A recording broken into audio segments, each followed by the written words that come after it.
Welcome and thank you for joining this online session for beginning teachers about inclusive education in the Northern Territory. For today's session, you will need a pen and paper and access to the internet. You are also encouraged to complete this session alongside a colleague if possible to enable collaboration and reflection on the content. So let's have a look at what we will be covering.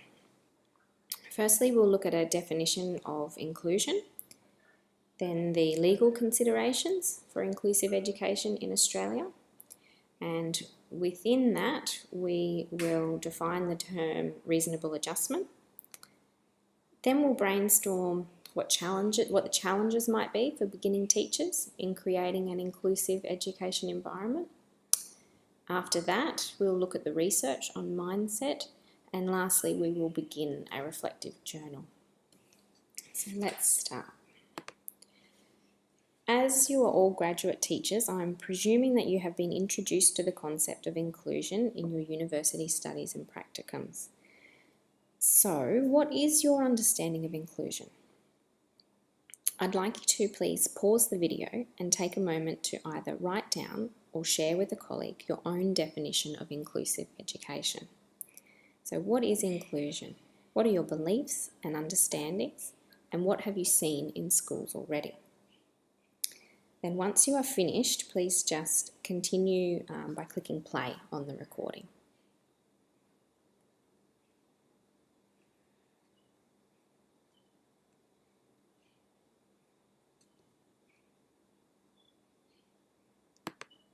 Okay, hopefully you were able to come up with some ideas.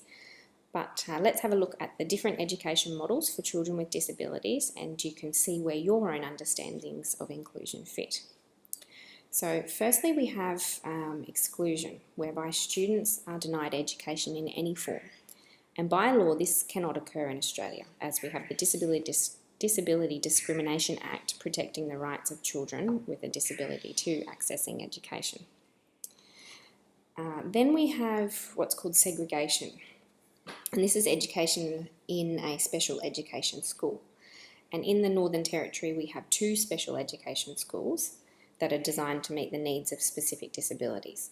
Now, students in these schools are isolated from students without disabilities, with the exception of programs which see some special education classes operating out of a satellite mainstream school for part of their week.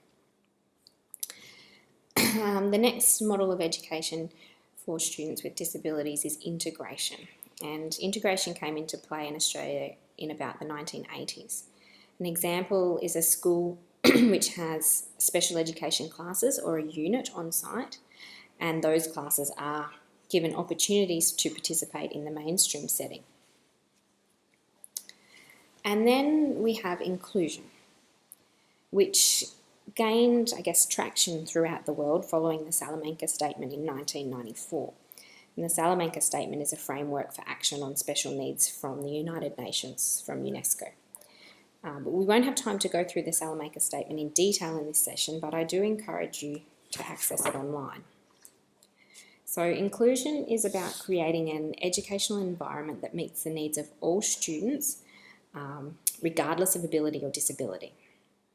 And to do this, education institutions and teachers need to make modifications in these things here: content, teaching methods, approaches, structures, and strategies to overcome barriers to ensure that learning is equitable and everybody is able to participate. So there are legal considerations regarding inclusive education, and I've mentioned the Disability Discrimination Act and the Salamanca Statement already. However, there are other policies and legislation that are pertinent. This video gives an overview of the international and national policies that underpin inclusive education. And the goal of these policies is to bring to light the rights of all children to an equal education and the moral and ethical responsibility of society to enable this. So let's watch the clip and see those considerations. Hi, it's Jo Harris Iris here, and this is a short video on the legal considerations for inclusive education in Australia. And the purpose of this is to give a brief overview that's not possible in this greater depth within the report in which this video is embedded. So let's have a look at the consideration. Well, it's all about the rights, both morally as a society that we have to ensure that there is equal opportunity for all to have civic success once they leave school. And it's also our moral responsibility to ensure that all students receive an education that's free from discrimination. And we also have legal responsibilities and rights, as we all, each as individuals, have legal rights and human rights to include diversity within education. And along with that right comes a responsibility that all can learn without disruption, and it's an environment that is conducive for learning for all. Now, there are a range of considerations to take into place around the legal. It starts with the international human responsibilities from the UN Convention of the Rights of a Child from 1989.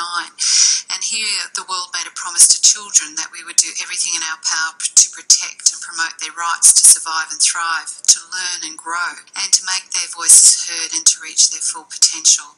And that was sourced from the unicef.org CRC, and you'll see these resources list under my references. And then it went on in 1994 with the Salamanca Declaration.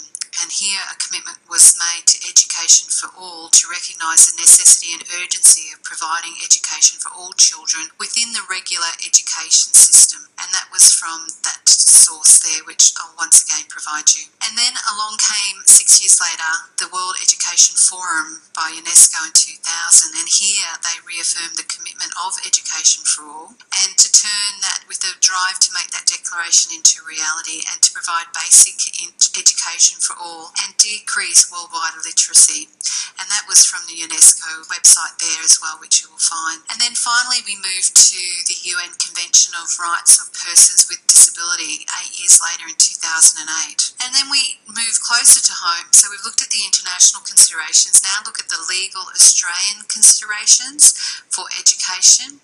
And here we have a number of declarations, starting with the Hobart Declaration of Schooling, and that set the national goal for schooling in Australia, and they outlined 10 goals in particular, and here is the website for that. And then in a year later, that Hobart Declaration was superseded by the Adelaide Declaration of National Goals for Schooling in the 21st Century, and that 21st century included that title gives you a hint as what that declaration was all about. It's about Australia securing our future for our children as future citizens of Australia and in fact the world, in our global world that we now live in.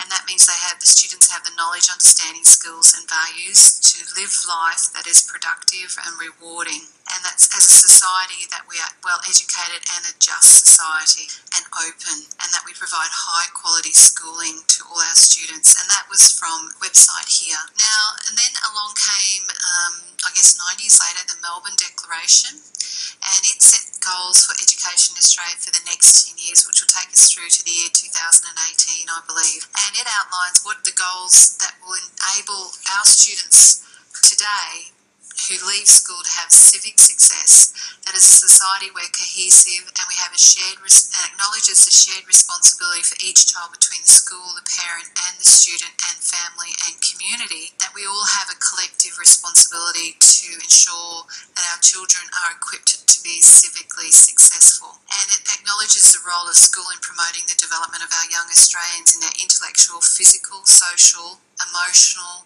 moral and spiritual and aesthetic. So it's not just about education, as you can see, which is more intellectual, traditionally thought to be intellectual only, but it embraces the whole child. And it also recognises that there are changes afoot globally and that there are now new demands on education, and that was sourced from the declaration there.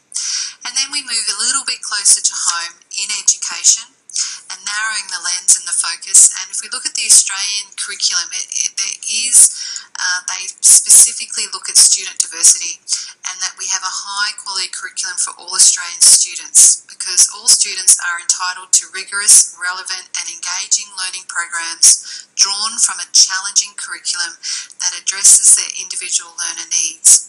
because teachers will use the Australian curriculum to develop teaching and learning programs that build on students' strengths, goals and learning needs and address the cognitive, affective, physical, social and aesthetic needs of all students. And that was sourced from the Australian curriculum. And then we drill down even deeper. I live in the state of Queensland. Okay, I'm going to stop the video there because it goes on to talk about Queensland policies, and we will have a look at the Northern Territory ones instead.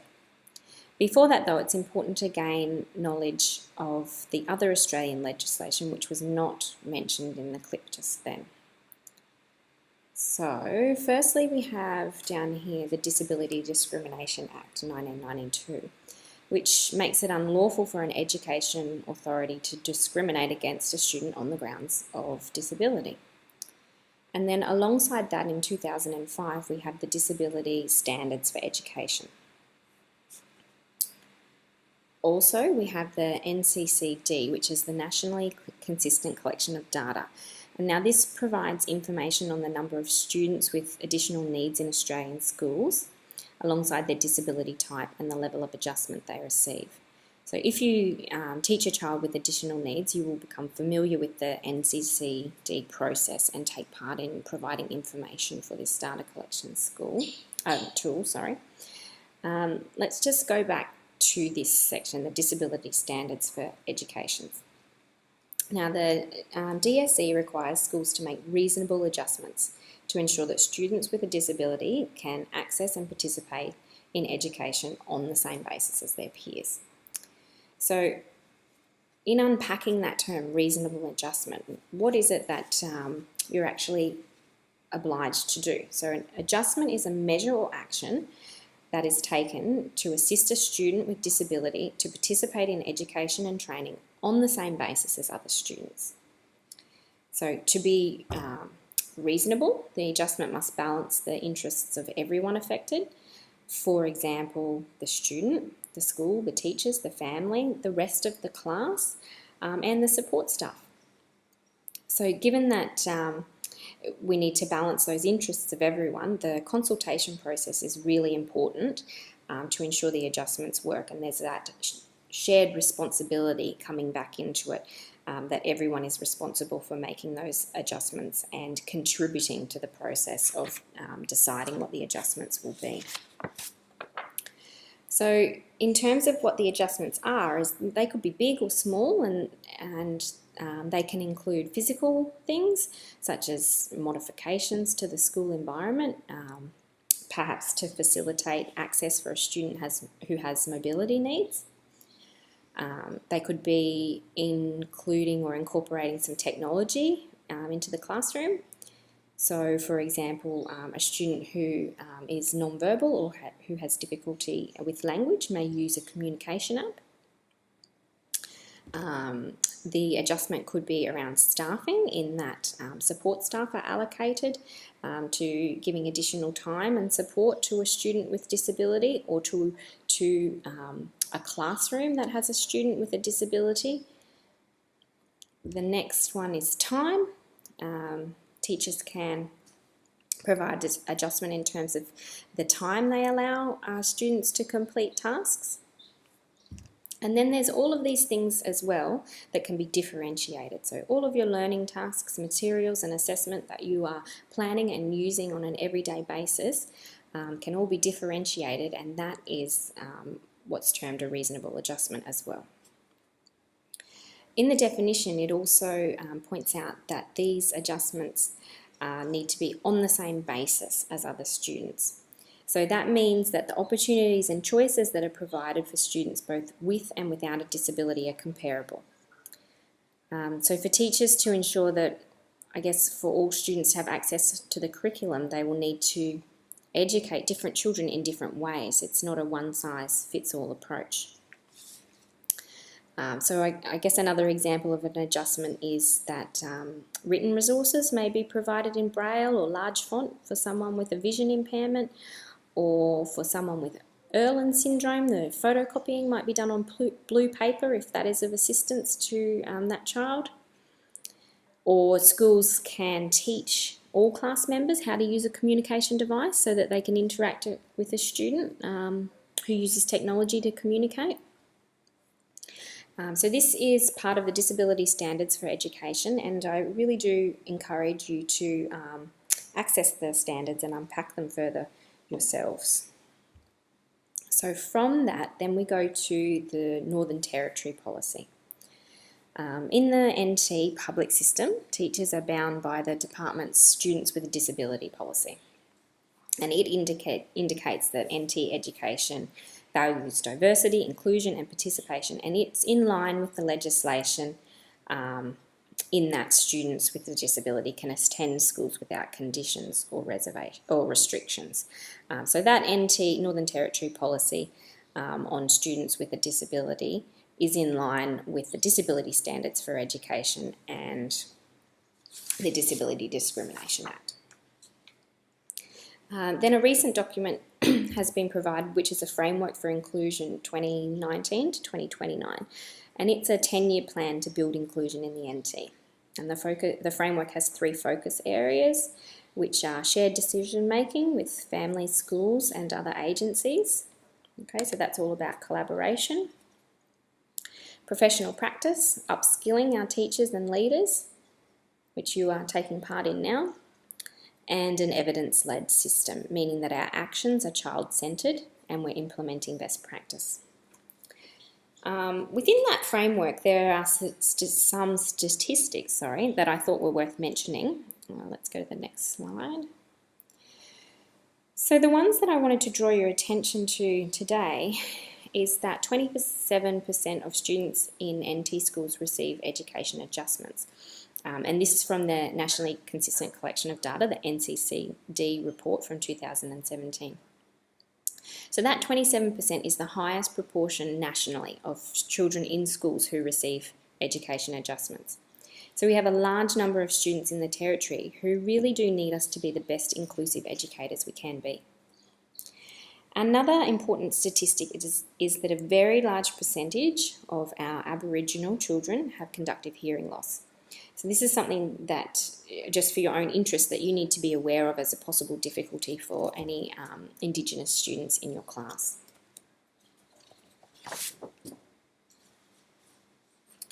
So that's some heavy information about your legal requirements for teaching children with disabilities. And I'd like you to take a minute now to jot down some of the challenges you think you will have in creating an inclusive classroom. So what do you perceive as the barriers to providing reasonable adjustments for a child with a disability in your class?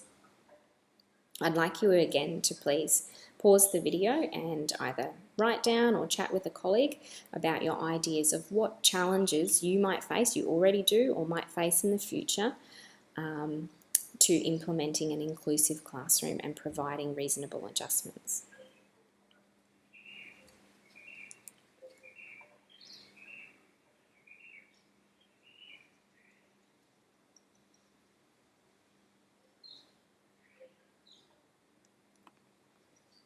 Okay, so there's been some research conducted on pre-service teachers' fears about inclusive education and the challenges that they face. So for your interest and to compare with your own ideas that you just came up with, I just wanted to go through and share with you what the research has found. So qualification and skills. Beginning teachers are fearful that they don't have the qualifications and are not skilled enough to teach children with disabilities. Responsibility. So some teachers think that teaching children with additional needs is not actually their responsibility and that the special education teacher should do it instead. Confusion. Beginning teachers are often confused about where to start and what an inclusive classroom really looks like, which is fair in my opinion. Time and fatigue. So teachers, and I feel that this is both beginning and experienced teachers, often feel that they lack the time to implement adjustments, and then they feel fatigued and guilty as a result of not being able to implement those adjustments. And then a really big one is the attitudes and beliefs. So all of these things, the skills, responsibility, confusion, time and fatigue, contribute to a teacher's attitudes and beliefs towards inclusive education. So finding a way to stay positive and resilient in your role is really important so that your attitudes and beliefs stay positive and that you are able to continue implementing inclusive education practices. I do think it's fair to say, though, that creating an inclusive education and classroom is hard. Even when experienced teachers have planned everything down to the last detail, there are challenges that pop up and the teacher will make mistakes. So it's important, though, to take a positive approach to these challenges and not expect to be perfect straight away or have everything go so smoothly. And that's why I want to share the research on mindsets by Professor Carol Dweck with you. And our mindset affects how we view learning and approach tasks in all aspects of our life. So the concept is explained quite well in this clip, so I'm going to put that on for you now.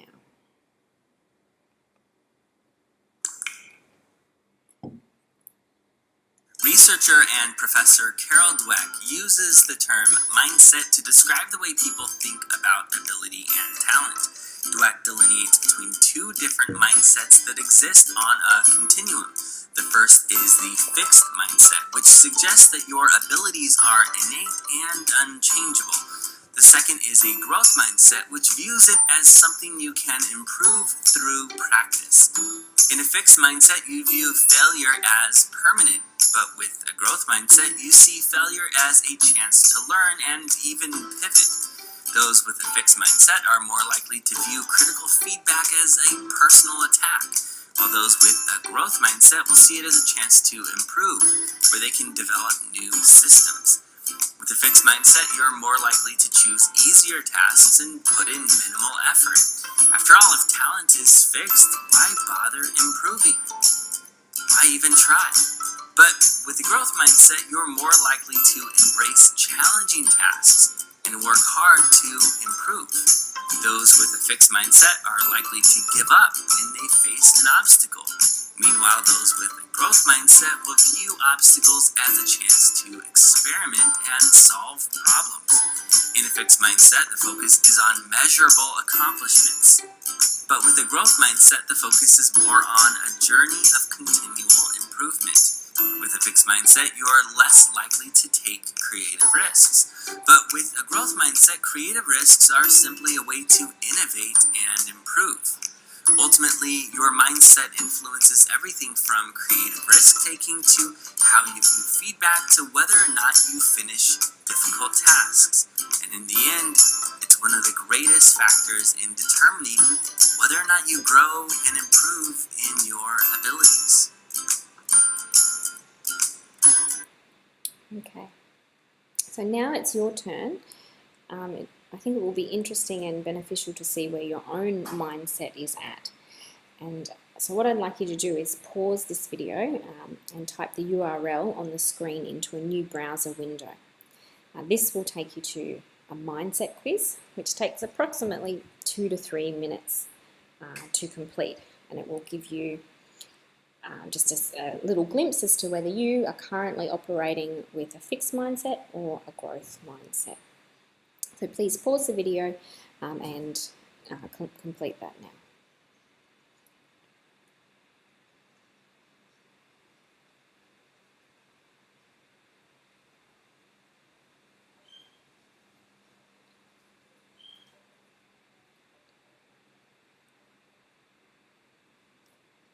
Okay, so hopefully you were able to complete the quiz and can use this information as a starting point for yourself to reflect on whether you currently operate with a growth or a fixed mindset.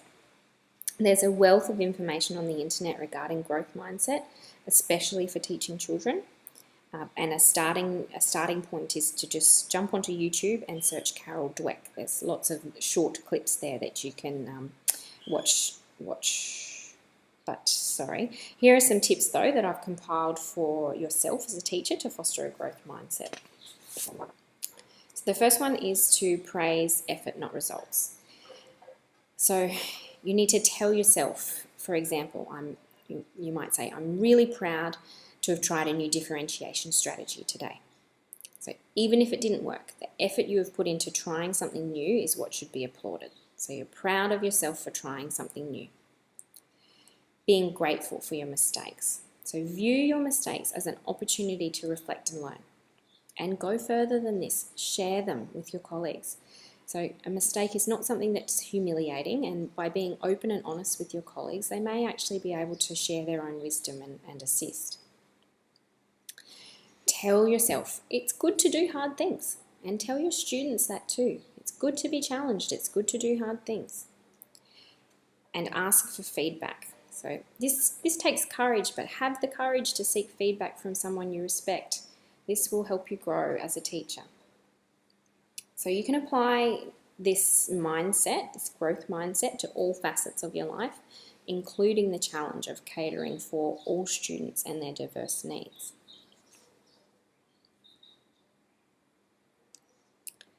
So the practice of keeping a reflective journal has been shown through research to be highly beneficial in helping you develop your understanding of being a teacher.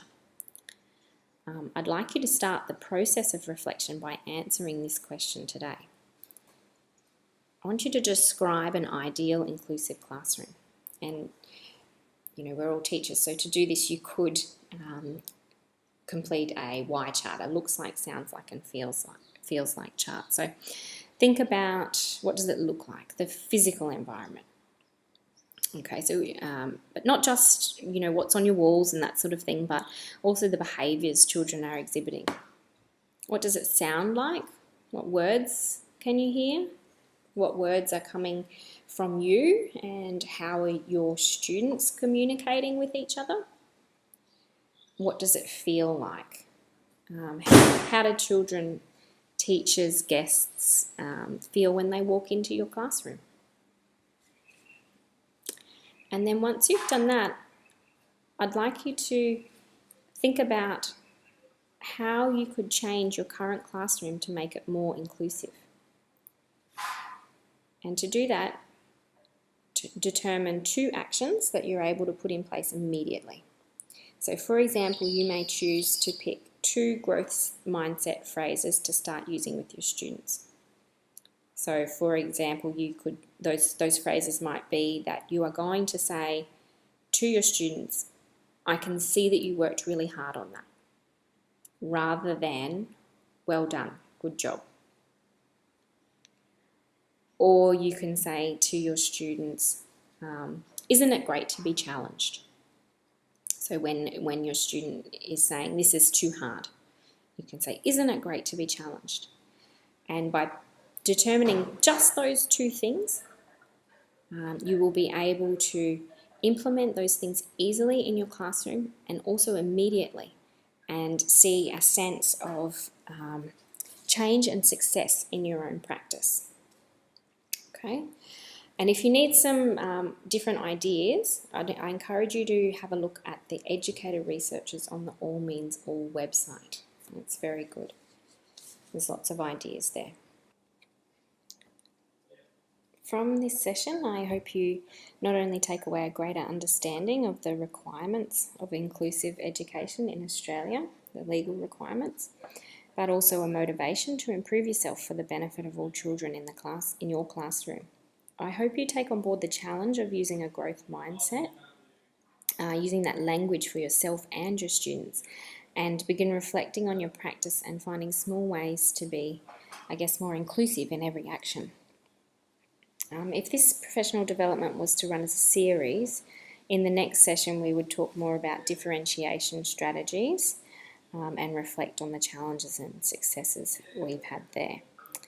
But thank you for your time today.